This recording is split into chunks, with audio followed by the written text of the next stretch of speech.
가정의 달을 맞이해서 여러분들이 가정마다 하나님의 은혜가 충만히 임함으로 말미암아서 하나님께 영광 돌리는 가정, 행복한 가정들이 다 되기를 예수님의 이름으로 축원을 드립니다. 할렐루야. 오늘 저는 마태복음 8장에 나와 있는 두 가지의 사건을 통해서 정말로 우리가 가져야 될 만한 믿음이 어떤 믿음인가, 특별히 어린이 주일을 맞이해서 우리 자녀들에게 어떤 믿음을 부모들이 심어주어야 되겠는가라고 하는 하나님의 합당한 믿음이 어떤 믿음인가라고 하는 것을 말씀을 드리겠습니다. 우리가 보통 일반적으로 이야기했을 때 그 사람이 가지고 있는 믿음이 굉장히 큰 믿음이라고 대단해 보이는 사람들이 있는 것처럼 우리가 보이는데, 그러나 성경에서 말씀하고 있는 예수님께 칭찬받을 만한 믿음은 우리가 생각하는 것보다도 작은 믿음이지만은 순수한 믿음을 가지고, 어린아이처럼 순수한 믿음을 가지고 예수님께 나와서 병고침을 받는 두 사람의 말씀을 통해서 이것이 주님 보시기에 정말로 커다란 믿음이다라고 볼 수가 있습니다. 지난주까지 산상수훈의 말씀을 몇 주간에 거쳐서 말씀을 나눴습니다.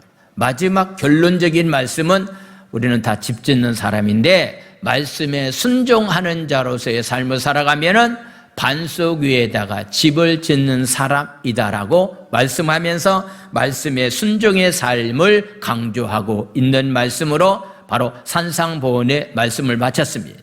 이젠 산상보훈의 말씀을 마치고 난 다음에 산에서 내려오신 예수님께서 마태복음 8장에서 몇 가지의 능력을 행하시는 그런 모습을 보면서 우리가 가져야 될 만한 믿음이 어떤 믿음인가라고 하는 그런 사실을 우리에게 가르쳐주고 있는 그런 모습이 바로 8장에 나와 있는 그런 말씀입니다. 특별히 8장에서는 육체적인 면에서 질병 가운데 있는 사람들을 고쳐줬을 뿐만 아니라 풍랑 만난 제자들에게 풍랑을 잔잔케 해주셨다라고 하는 것은 육체적인 문제뿐만 아니라 자연까지도 정복할 만한 힘과 능력이 예수님에게 있다라고 하는 사실을 우리에게 가르쳐 주고 있습니다. 그래서 예수님은 절대 말로만 하시는 분이 아니라 당신의 가르침을 직접 실천함으로 인해서 많은 사람들에게 믿음이 어떠하다라고 하는 것을 우리에게 보여주고 있습니다. 자식들은요, 부모의 신앙을 보고서 성장합니다. 어린 생명들은요, 교사의 신앙을 보고서 성장합니다. 그래서 부모가 가지고 있는 신앙이 무엇보다도 중요하다라고 하는 그런 사실을 우리에게 말씀을 하고 있습니다.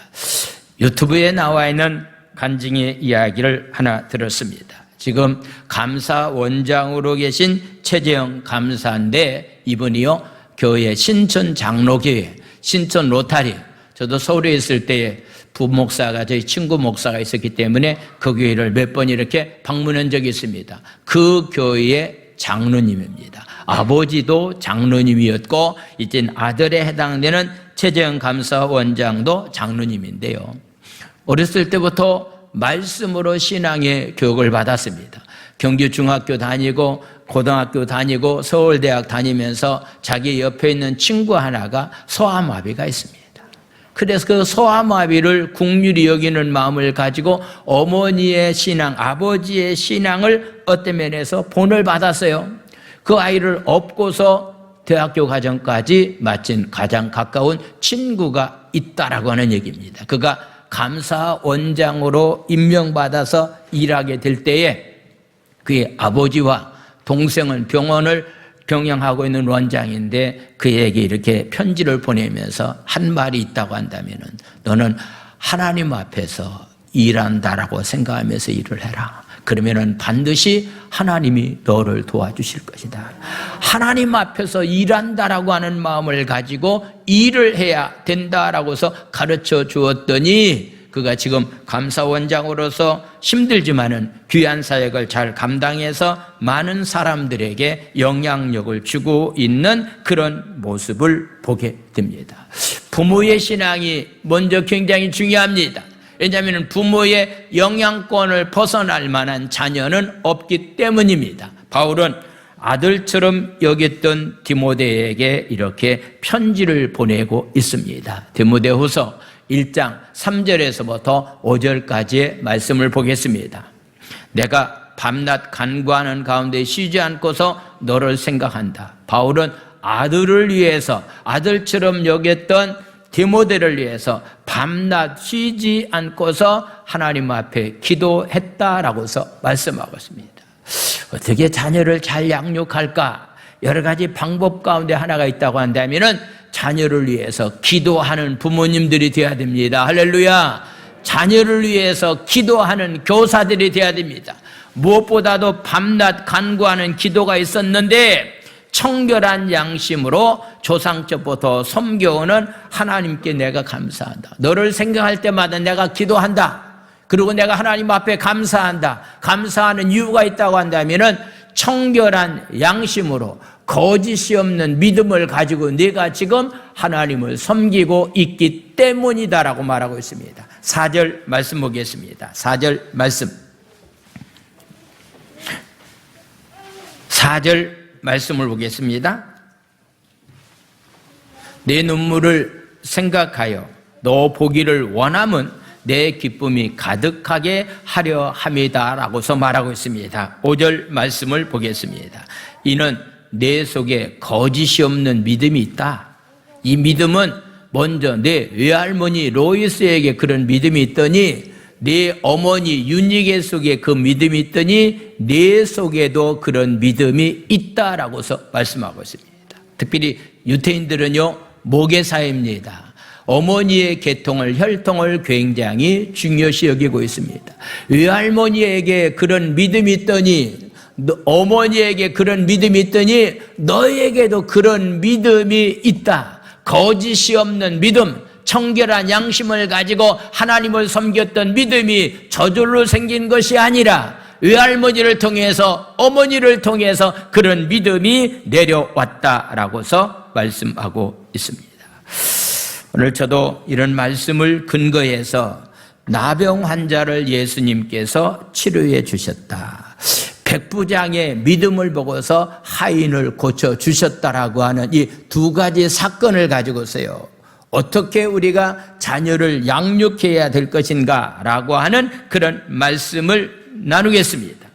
그 당시에 유대인들의 눈으로 보면은요, 예수님이 하신 바로 나병 환자를 치료해 주셨다, 백부장의 하인을 고쳐주셨다라고 하는 것은요, 유대인들이 생각해 볼 때는요, 이것은 완전히 그들이 지금 생각하고 있는 기존의 틀을 완전히 깨트리는 혁명적인 일이 바로 이 두 가지 사건에서 일어나고 있습니다. 삼성가에서 유산 상속이 생각보다도 엄청나게 많이 있는데 요즘 이젠 전 이건희 회장이 이야기한 말이 많은 사람들에게 지금 돌고 있습니다. 그는 이렇게 이야기를 했습니다. 아내와 자식을 제외하고서는 다 바꿔야 된다. 아내와 자식, 바꿀 수도 있겠지만 이건 바꿔서는 안 되잖아요. 아내와 자식 외에는 다른 것은 다 바꿔야 된다. 삼성이 바꾸지 않는다고 한다면은 앞으로 삼성다운 회사가 될 수가 없을 것이다. 나라가 바뀌지 않는다고 한다면은 어떤 면에서 경제적인 면에서 올바른 나라가 될 수 없다라고 하는 것을 굉장히 강조했는데 그런 강조한 만큼 삼성이 바뀌어져서 세계적인 대그룹이 되었다라고 하는 것을 보게 됩니다. 요즘 자녀를 둔 부모님들은요, 그 다음에 교육을 시키고 있는 교육기관에 있는 선생님들이요, 다른 어떤 때보다도 자녀를 교육하기가 참 힘들고 어렵다라고 하는 그런 이야기를 하고 있습니다. 자녀 출산이 1%가 되지 않는 현실 속에서 자녀들에 대한 기대는 너무 커서 올바른 교육이 이루어지기가 굉장히 어려운 시대의 삶을 살아가고 있습니다. 체벌을 못하게 되었고, 체벌하면은 경찰이나 교육청에 신고하는 제도가 있기 때문에 참 어렵다라고 하는 그런 이야기를 많이 듣습니다. 학교에서 폭력 사태뿐만 아니라 선생님들을 통해서 어쩌면 자기들이 인권적인 좀 침해를 입었다고 한다면은 그냥 신고를 하게 되는데, 이것 때문에 참 교육하기가 어렵다. 여러분들 학교에 신고하는 번호 여러분들은 잘 모르지만은요, 집에 들어가서 아이들한테 물어보십시오. 아이들은 너무 잘할 겁니다. 하나하나 둘로 신고하게 된다라고 하는 얘기입니다. 물론 가르치는 교사들도 문제 선생님들이 있어서 가끔 학부모들을 놀라게 하는 그런 일들도 있습니다. 이런 일로 인해서 선생님에 대한 존경심이 없기 때문에 학부모나 학생들이 함부로 대하는 세상이 되어서 교육하기가 굉장히 어려운 시대에 우리가 삶을 살아가고 있습니다. 지난주 신문에 나와 있는 책을 소개하는 그런 책이 하나 나왔는데, 부모 면허라고 하는 책이 나왔습니다. 바로 박인경이라고 하는 교회 목사의 사모님이 자녀를 양육하면서 부모들에게 필요한 것이 있다고 한다면 부모들도 면허증이 있어야 된다. 자녀를 양육할 수 있는 면허증을 가지고서 자녀를 잘 양육해야 된다. 부모는 저절로 되지 않는다. 부모도 배워야 된다라고서 얘기하고 있는데, 아마도 책이 나오면은 저도 이 책을 한번 볼 겁니다. 부모 자격증. 여러분들은 부모 자격증이 있습니까? 그 부모의 자격증을 가지고 정말로 하나님 보시기에 합당한 방법을 가지고 자녀들을 양육하면서 삶을 살았느냐라고 하는 그런 말씀입니다. 그래서 하나님이 잠시 저와 여러분들에게 맡겨진 귀한 자녀들을 청지기 정신을 가지고 하나님의 말씀에 근거해서 자녀를 양육하는 것은 참 중요하다라고 하는 그런 말씀입니다. 우리나라 현재 헌법이요, 양성평등을 확실하게 명시하고 있습니다.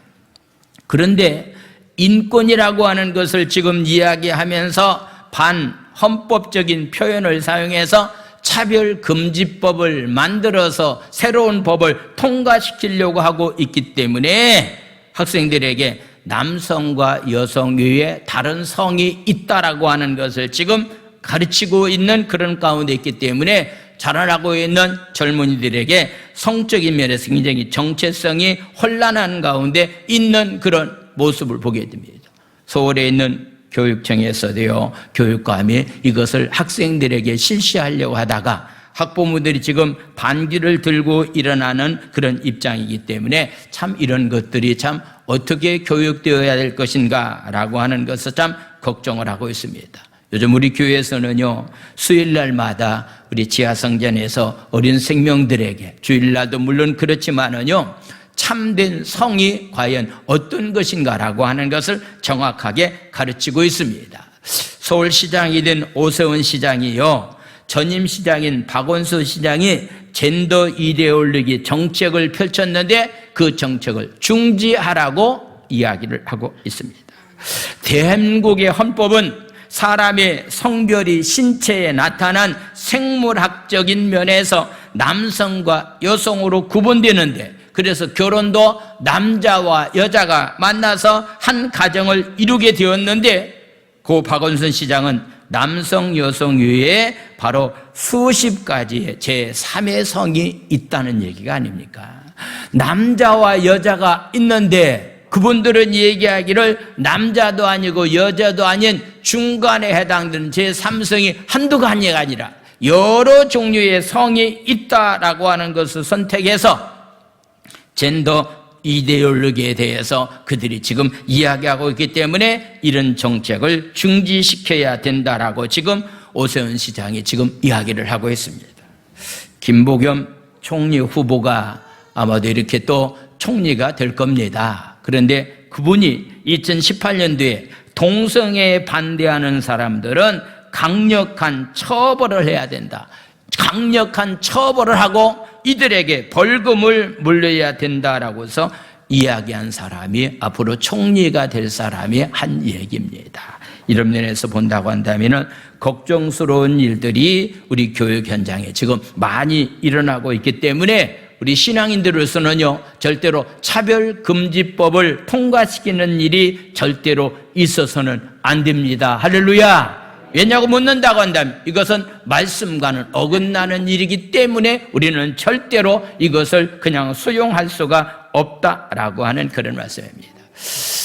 우리가 어떻게 자녀를 양육할까라고 하는 것은, 유태인들이 어떻게 자녀를 양육했는가라고 하는 것은요, 오늘날에도 2000년의 역사가 흐르고 난 다음에 유대인들의 자녀 교육은 지금도 세계 많은 사람들이 그 자녀 교육의 본을 따라서 자녀 교육을 시키고 있는 그런 모습을 보게 됩니다. 바로 신명기 6장 4절과 9절에 나와 있는 말씀을 근거로 해서 시브리인들이 자녀 교육을 시키고 있는 면을 보게 되는데, 신명기 6장 4절에서부터 9절까지 말씀입니다. 이스라엘아 들으라. 우리 하나님 여호와는 오직 유일하신 한 분밖에 없는 분이다. 5절 말씀. 너는 마음을 다하고 뜻을 다하고 힘을 다하여 네 하나님 여호와를 사랑하라. 6절 말씀. 오늘 내가 너에게 명하신 말씀을 너는 마음에 잘 새기고. 7절. 자녀들에게 부지런히 가르쳐라. 하나님 사랑과 이웃 사랑을 부지런히 가르쳐라. 집에 앉았을 때든지, 길을 갈 때든지, 누워있을 때든지, 일어날 때든지 말씀을 잘 가르치고 강론해라. 8절 말씀. 너는 그것을 손목에 베어서 행동의 지침으로 삼고 그 다음에 네 미간에 붙여서 생각하는 지침서가 바로 하나님의 말씀이 되어야 된다. 9절 말씀 다 같이 읽겠습니다. 시작. 또 내 집 문설주와 바깥 문에 기록할지니라. 문 안에 들어가고 나가면서 하나님의 말씀을 보면서 어렸을 때부터 자녀를 양육시켜야 된다. 바로 교육의 지침은 하나님 사랑과 이웃 사랑입니다.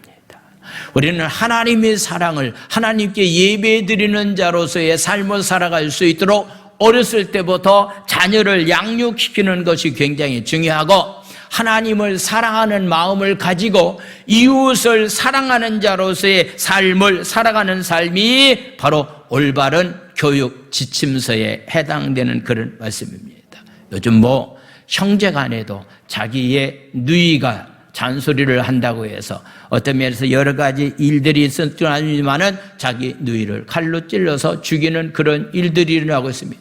다른 사람에게도 그런 해를 가할 수 있는데 자기 형제를 자기가 칼로 찔러서 죽이는 세상이 되었다고 한다면은 이것처럼 비참한 일이 어디 있겠는가라고 하는 그런 얘기입니다. 그래서 기억하십시오. 여러분들이 자녀들에게 하나님 사랑을 잘 가르치십시오. 하나님 앞에 예배자로서의 삶을 살아갈 수 있도록 가르치는 것이 무엇보다도 중요합니다. 출애굽기에 나와 있는 말씀을 계속 새벽 시간에 말씀을 드립니다. 출애굽한 목적은 예배입니다. 예배 생활을 잘 할 수 있도록 출애굽했다라고 하는 얘기는 저와 여러분들이 어린 생명들에게 어렸을 때부터 예배 생활을 잘 할 수 있도록 가르쳐 주는 것은 무엇보다도 중요하다라고 하는 것. 그래서 그 삶을 통해서 이웃을 사랑하는 방법을 가르쳐 주면서 교육시키는 것이 가장 중요한 교훈이다라고 말씀하고 있습니다. 산에서 내려오신 예수님에게는 수많은 무리가 따르기를 시작했다라고서 말씀하고 있습니다. 수많은 무리가 따르는데 그 무리 가운데 한 나병 환자가 예수님께 찾아와서 바로 예수님께 자기의 병을 치료해 달라고 간청했다라고서 말씀합니다. 2절에 나와 있는 말씀을 보겠습니다. 2절 말씀입니다. 한 나병 환자가 나와 절하며 이르되 주여 원하시면 저를 깨끗하게 하실 수 있나이다 하거늘이라고 하는 그런 말씀이 있어요. 나와 오다라고 하는 말은 예수님께 가까이 다가왔다라고 하는 그런 얘기입니다. 당시의 나병 환자들의 삶은 격리된 가운데서 삶을 살았습니다. 일반인들과 함께 삶을 살지 못했습니다. 진영 밖에서 그들은 삶을 살았습니다. 그런데 이 나병 환자가 절박감을 가지고 예수님을 만나기 위해서 거주지 밖으로 나와서 예수님께 가까이 나왔다라고 하는 그런 얘기입니다. 나병은 하나님의 저주라고 여겼고 부정한 전염병이 되었기 때문에 공동체의 삶을 살지 못했습니다. 외부에서 삶을 살았다라고 하는 얘기입니다. 우리나라도요, 일제시대 때부터 지금까지 바로 소록도라고 하는 지역에 나병 환자들이 그곳에서 삶을 살아가고 있는 그런 모습을 보게 됩니다. 저희 교회에서도 제가 기억하기로는 3차례, 4차례 정도 이렇게 소록도를 이렇게 다녀봤는데, 혹시라도 갔다 오지 못한 분이 있다고 한다면은 한 번 정도 시간을 내서 소록도를 방문하는 것도요, 굉장히 유익한 일이다라고 생각을 해 보게 됩니다. 나병 환자가 예수님께 나와서 간구했다라고 하는 것이 굉장히 놀라운 일입니다. 더 놀라운 것은 예수님께서 말씀하시기를 내가 낫기를 원하냐 하면서 예수님께서 손을 댔다라고 하는 그런 얘기입니다. 도저히 그 당시에는 나병 환자가 예수님 앞에 일반인들이 있는 곳에 찾아올 수도 없는데, 찾아와서 예수님께 와서 자기 병을 고쳐달라고 말씀했을 때에 손을 대면은 전염이 된다라고 하는 것 때문에 격리시켜 나왔는데, 예수님께서 손을 대고서 나병 환자를 치료해 주셨다라고 하는 그런 말씀입니다. 어렸을 때부터 자녀들이 예수님 앞에 가까이 나가는 교육이 무엇보다도 중요합니다.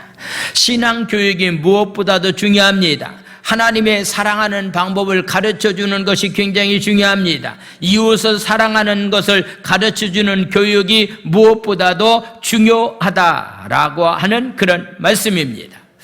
성경 읽기표에 따라서 여러분들이 오늘 아침도 성경을 읽었을 줄 압니다. 오늘 읽을 말씀이 역대상 26장에서 28장까지 나와 있는 말씀인데, 저도 새벽에 일어나서 말씀을 읽었는데, 역대상 28장 9절에서부터 10절까지 나와 있는 말씀 보니까 다윗이 성전 건축을 하지 못했지만은 아들 솔로몬에게 성전 건축을 지시하면서 하신 말씀이 있습니다.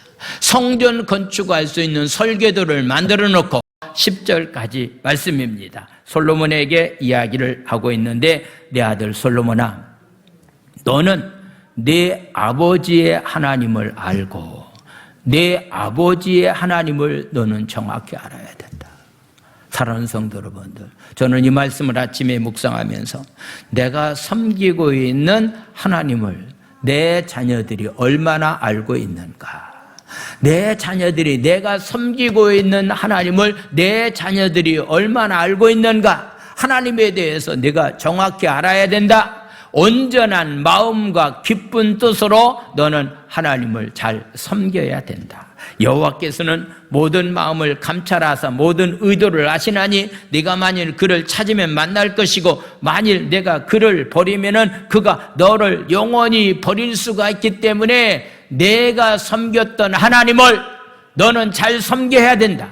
온전한 마음과 기쁜 뜻을 가지고서 내가 섬겼던 하나님을 잘 섬기고 성전 건축에 내가 힘쓰는 자가 되어야 된다라고 말씀하고 있습니다. 여러분들이 섬기고 있는 하나님을, 여러분들이 자녀들이 여러분들이 섬기고 있는 하나님을 여러분들이 섬기는 것처럼 자녀들이 섬기고 있느냐라고 해서 묻는다고 한다면 거기에 대해서 확실한 대답이 이 가운데 우리 가운데 있어야 된다라고 하는 것을 우리에게 교훈을 해주고 있습니다. 어린 생명들을 위해서 저희 교회학교에서는요, 특별히 이런 귀한 행사를 가지면서 오늘 또 이렇게 또 달란트 시장을 하면서 어린 생명들을 위해서 귀한 말씀으로 잘 양육시키고 있습니다. 특별히 우리 해당되고 있는 우리 부장 권사님들 3분이 유치부, 주일학교, 학생회 부장 권사님들이 다 새벽 예배를 이렇게 빠지지 않고 나오면서 말씀으로 우리 교사들이 열심으로 하나님의 말씀을 잘 가르치고 있기 때문에 하나님께 저는 개인적인 면에서 감사를 드리고 있습니다. 우리가 출애굽 과정에서 이미 말씀을 드렸는데요, 8번째 재앙이 내려졌을 때에 출애굽기 10장 8절에 나와 있는 말씀을 보게 되면은 바로가 무엇라고 말씀하고 있는가? 지금 모세와 협상하라고 했는데 출애굽기 10장 8절에 나와 있는 말씀을 보겠습니다. 10장 8절, 모세와 아론을 바로에게 다시 내려오니 바로가 그들에게 이르되 가서 너희 하나님 여호와를 섬기라. 갈 자가 누구냐고서 묻습니다. 그때의 9절에 나와 있는 말씀, 모세가 이르되 우리가 여호와 앞에 절기를 지킬 것이기 때문에 우리가 남녀노소, 남자와 여자, 어른과 어린아이까지 양과 소를 가지고 가서 하나님 앞에 제사를 드려야 됩니다라고서 확실하게 대답합니다. 10절에 나와 있는 말씀, 바로가 그들에게 이르되 내가 너희와 너희의 어린 아이들은 보내면 여호와가 너희와 함께함과 같으니라. 보라, 그것이 너희에게는 나쁜 것이기 때문에 그냥 어린아이들은 놔두고 너희들만, 장정들만 나가서 광야에 가서 예배를 드리면 되지 않겠느냐라고서 이야기하고 있습니다. 예배는 온 가족이 예배 드려야 됩니다. 할렐루야. 어린아이들까지도 하나님 앞에 나가서 예배자로서의 삶을 살아갈 수 있도록 해주어야 될 텐데, 학교 공부 때문에, 과외 때문에, 특별한 활동 때문에 주의를 제대로 지키지 못하는 가운데서 어린 생명들을 양육한다고 한다면요, 그 어린 생명들의 장래는 보장받을 수가 없다라고 하는 사실을 기억하면서 어렸을 때부터 하나님의 말씀을 잘 양육시키는 것은 참 중요합니다. 예수님도요, 마태복음 19장 13절에서 15절까지 예수님께서 이런 말씀을 하고 있습니다. 예수님께서 하신 말씀, 어린아이들에 관해서 어떤 말씀을 하셨는가? 마태복음 19장 13절에서 15절 말씀입니다. 그때에 사람들이 예수께 안수하고 기도해 주심을 바라고 어린아이들 데리고 오매 제자들이 꾸짖거늘. 14절 말씀, 예수께서 이르시되 어린아이들을 용납하고 내게 오는 것을 금하지 말라. 천국이 이런 사람의 것이니라 하시고 15절, 그들에게 안수하고 거기를 떠나셨다라고서 말씀하고 있습니다. 어린아이들이 내게 오는 것을 절대로 금하지 말라.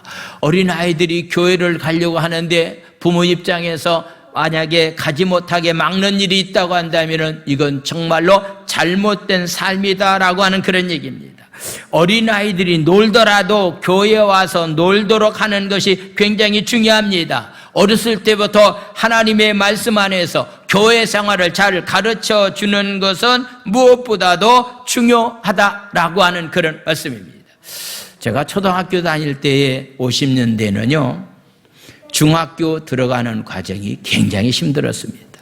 저희 충청도 저희 고향에서 그 당시에 중학교는 대전중학교, 한밭중학교, 충남중학교, 이것이 아주 그 당시에는 명문중학교였는데요, 이거 중학교 들어가기가 너무 힘들었습니다. 그래서 평상시에도요, 그때도 밤 11시까지 학교에서 이렇게 공부를 선생님들이 시켰고요, 그런 다음에 주일날도 나와서 공부를 시켰는데, 저는 부모님을 잘 만나서 주일날은 안 된다, 주일날은 하나님 앞에 예배 드리는 일만 해야 되지 학교 가서 공부하는 일을 허락하지 않았습니다. 지나고 보니까 그 신앙교육이 오늘날 나를 여기까지 오게 만들지 않았는가라고 하는 것도 생각하면서 부모님에게 감사를 드립니다. 유대인들의 시각에서 볼 때에 부정함의 전염을 막기 위한 율법의 규정을 예수님도 이 나병 환자도 어겼습니다. 하지만 그 접촉으로 인해서 예수님께 나병의 부정함이 전염된 것이 아니라 오히려 예수님의 정결함이 나병 환자에게 전달되었다라고 하는 것을 보게 됩니다. 우리는 적어도요, 예수님을 전염시키는 자들이 되어야 됩니다. 할렐루야. 내가 만나는 사람마다, 내가 만지는 사람마다 예수의 생명이 그 안에 깃들 수 있도록 삶을 살아가는 삶이 무엇보다도 중요합니다. 여러분들이 자녀들을 위해서 날마다 안고 여러분들이 자녀들에게 머리에다가 손을 얹고서 축복해 주는 기도가 무엇보다도 중요하다라고 하는 것을 말씀하고 있습니다. 결과적인 면에서 예수님은 율법을 어긴 사람입니다. 왜냐하면 나병 환자에게 손을 얹고서 기도해 주었기 때문에 만져서는 안 되고 가까이에서도 안 되는 그런 입장인데도 손을 얹고서 기도해 주었기 때문에 역시 그는 어떤 면에서 율법을 어긴 것이 아닌가라고 하는 것도 생각을 해보게 됩니다. 그래서 예수님은 마태복음 5장 17절에서 내가 율법을 폐하러 온 것이 아니라 율법의 완성자로, 사랑을 가지고 율법의 완성자로 내가 이 땅에 왔다라고서 말씀하고 있습니다. 우리는 이 사건을 통해서 예수님은 율법의 근본 정신인 긍휼과 사랑이 있다라고 하는 것을 우리에게 가르쳐주고 있다라고 하는 얘기입니다. 자녀들에게 가르쳐야 될 만한 것이 있다고 한다면 사랑의 삶을 가르쳐주고 긍휼히 여기는 마음을 가르쳐주는 것이 무엇보다도 우리에게 꼭 있어야 될 만한 것 가운데 하나입니다.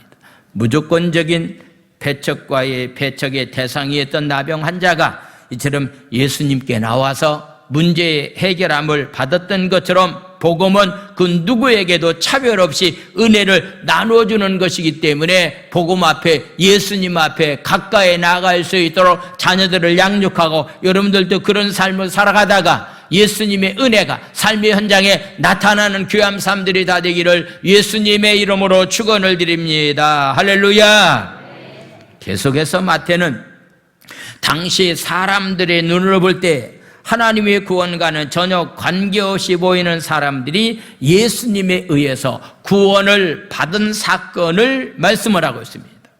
가버나움의 한 백부장이 예수님께 하인이 중풍병으로 고통을 당하고 있기 때문에 고쳐달라고 간청하고 있습니다. 5절과 6절 말씀을 보겠습니다. 예수께서 가버나움에 들어가시니 한 백부장이 나왔다. 100명의 부하를 거느린 군인, 오늘날 우리나라 계급으로 얘기한다면 대위의 계급장을 달고서 중대장의 역할을 하고 있는 사람이 바로 백부장에 해당되는 사람입니다. 이 백부장은 로마에서 파견 나온 군인 장교입니다. 그 당시 로마의 지배를 받고 있었기 때문에 로마 사람, 어떤 면에서 히브리 사람, 이스라엘 민족들이 보게 될 때는요, 이들은 자기를 지배하는 사람이기 때문에 원한 관계에, 미움의 관계를 가지고 삶을 살아갈 수밖에 없는 그런 상황 가운데 있는 사람이었습니다. 로마 군대의 백부장은 유대인들이 당연히 멀리할 수밖에 없는 사람이고 그의 하인을 더욱더 관심을 가질 만한 이유가 없는 그런 권력을 가지고 있는 사람입니다. 그런데 이가 자기 하인에게 관심을 가졌습니다. 6절에 나와 있는 말씀, 이르되 주여 내 하인이 중풍병으로 집에 누워서 몹시 괴로워하고 있습니다 라고서 하인에게 깊은 관심을 가졌다라고 하는 얘기입니다. 진정한 사랑이 어떤 사랑이냐고 묻는다고 한다면 어떤 분은 이런 얘기했습니다. 여러분들, 진정한 사랑은 내가 누군가에게 사랑을 베풀었을 때 그 사랑이 나에게 다시 돌아올 수 있도록 보상을 바라고 상대방이 나에게 보상을 줄 수 있는 사람을 사랑한다라고 하는 것은 이것은 진정한 사랑이 아니다. 내가 누군가의 사랑을 베풀었는데 그 사람이 나에게 도저히 사랑받은 것에 대해서 갚을 만한 능력이 없는 사람들에게 사랑을 베푸는 사랑이 진정한 사랑이다 라고서 말씀하고 있습니다.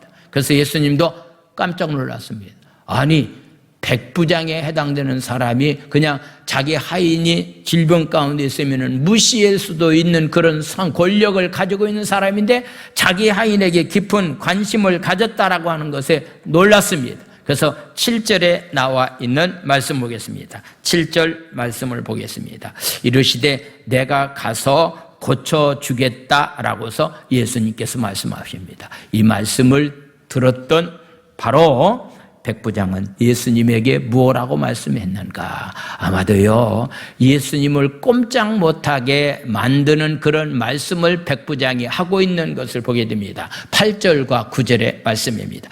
백부장이 대답에 이르되 주여 내 집에 들어오심을 나는 감당치 못합니다. 다만 이 시간에 말씀은 하옵소서. 그리하면은 내 하인이 낫겠습니다 라고서 이야기를 합니다. 9절에 나와 있는 말씀, 나도 남의 수하에 있는 사람입니다. 내 위에는 천부장이 있습니다.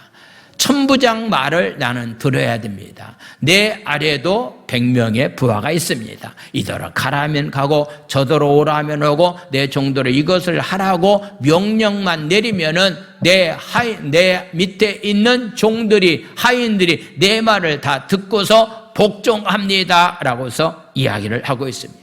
그래서 예수님이 우리 집에 오는 것을 나는 감당하지 못하는데 가지 마시고 이곳에서 그냥 말씀만 하시면은 내 하인이 병이 고침을 받을 수가 있습니다 라고 그런 표현을 함으로 말미암아서 치료하는 역사가 임했던 것을 보게 됩니다.